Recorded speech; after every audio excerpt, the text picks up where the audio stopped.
Boa tarde. Neste episódio 5 vamos abordar o espectro fenotípico dos doentes com mucopolissacarose, centrando-nos principalmente nas formas atenuadas. Como havia explicado de forma genérica nos episódios anteriores sobre as manifestações clínicas esqueléticas e não esqueléticas, a gravidade da doença em todos os doentes não é igual. E vamos ter doentes realmente com fenótipos atenuados, variantes genéticas que não são tão severas e que podem condicionar realmente maior dificuldade ao diagnóstico.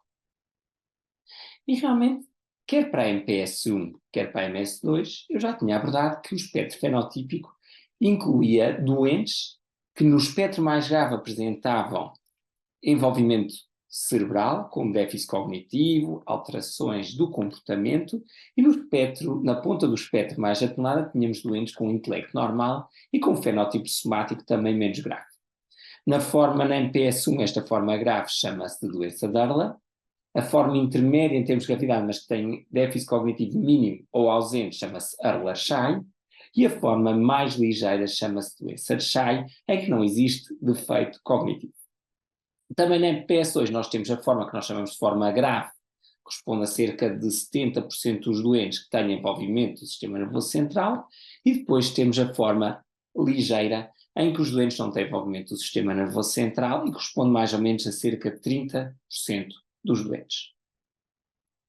Como podem perceber neste espectro clínico, os doentes com as formas mais graves não têm apenas envolvimento cognitivo, como o seu facies é mais grosseiro, têm lábios mais espessos, as alterações das sobrancelhas, das bochechas são muito mais características e a deformidade óssea também é muito mais grave e muito maior o defeito da via aérea. E estes doentes, na generalidade, têm uma esperança de média de vida menor e também as opções terapêuticas são diferentes. Do ponto de vista da outra ponta do espectro, temos doentes, como podem observar, que têm faces muito menos compreensíveis como sendo mucopolissacaridose, não têm aquele facies característico, têm lábios menos espessos, faces menos grosseiras e intelectualmente normais.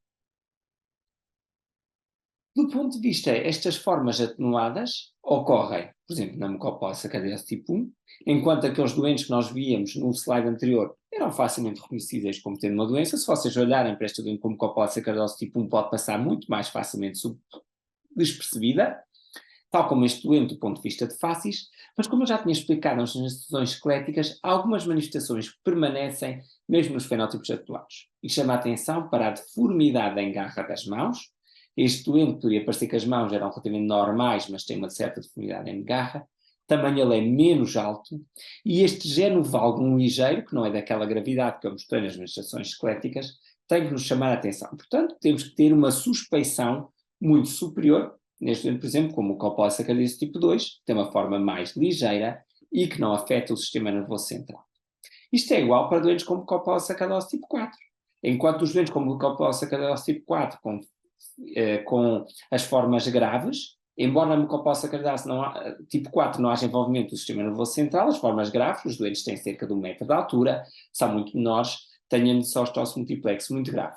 Enquanto nós aqui podemos ver estes doentes, facilmente passariam despercebidos na vossa prática clínica, porque são mais altos, têm um facies mais normal e mesmo a própria disostose multiplex é muito menos grave. Isto também é igual para a mucopolissacaridose tipo 6, em que volto a chamar-vos para a deformidade em garra das mãos, que poderia passar despercebida em doentes com um facies que é muito menos notório. Portanto, temos que notar que doentes que tenham cardiopatia valvular, tenham deformidades das mãos, um genovalgum ligeiro, uma displasia da anca que não é assim tão grave, ligeiras deformidades da coluna, não precisam de ter todo aquele espectro fenotípico que nós falávamos para nós colocarmos a hipótese diagnóstico de uma mucopolissacaridose. E este espectro clínico gera realmente grandes dificuldades ao diagnóstico, porque nas formas graves nós acabamos por ter um diagnóstico mais fácil, porque ajuda-nos o fenótipo a colocar esta hipótese diagnóstico. O atraso diagnóstico também é menor. Porquê? Porque estamos a falar de doentes que se apresentam logo na população pediátrica, na idade pediátrica, e a população de pediatras está muito mais desperta do que a população de médicos adultos para este tipo de doenças hereditárias e conhece melhor como referenciar estes doentes, porque tem conhecimentos maiores nesta área. Por outro lado, o diagnóstico acaba por ser laboratorialmente mais simples, porque os exames de rastreio vêm logo tão alterados que é fácil a pessoa chegar ao diagnóstico. Já nos variantes atenuadas, o diagnóstico é muito mais difícil. Não só porque ele é dificilmente considerado pelos médicos, porque são médicos que muitas vezes podem se apresentar só na idade adulta, estes doentes, os médicos estão muito menos habituados ao fenótipo. Por outro lado, o fenótipo é muito mais ligeiro e, portanto, os médicos têm que estar atentos a subtilezas que têm um diagnóstico diferencial muito maior. E, por outro lado, o desafio laboratorial também é muito maior. Porquê? Porque alguns dos exames rastreios podem se apresentar normais nestas variantes mais atenuadas do adulto. Por outro lado, isto vai condicionar um subdiagnóstico muito importante. Este subdiagnóstico fica claramente demonstrado, por exemplo, naqueles dados epidemiológicos que nós conhecemos de Portugal. Nós em Portugal temos ideia de que existem cerca de 30 e poucos doentes com mucopolissacaridose tipo 1 e que a maior parte deles, dos doentes identificados, são as variantes graves, que realmente parecem ter uma prevalência maior na população do que as variantes mais ligeiras. No entanto, a prevalência de Chai seria de cerca de 0,08 por 100 mil. Ou seja, cerca de, mais ou menos, nós devíamos ter um doente para cerca de 1 milhão de habitantes e, portanto, em Portugal deveriam existir cerca de 10 doentes diagnosticados. E temos apenas 2. Portanto, existe certamente um subdiagnóstico muito grave nestas variantes mais ligeiras de mucopolissacaridose. E muito obrigado pela vossa atenção.